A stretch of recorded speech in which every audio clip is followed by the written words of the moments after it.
Уважаемые москвичи, соотечественники, а также гости столицы, приглашаем вас на этнокультурное мероприятие «Кыргызстан за евразийское единство», посвященное 28-летию независимости нашего Кыргызстана.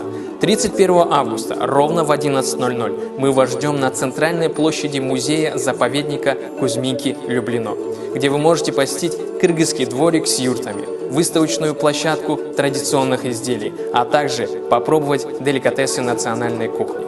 Украшением праздничной программы станут концертные номера артистов кыргызской диаспоры и представителей культурных центров народов России и Евразии в Москве, военного оркестра.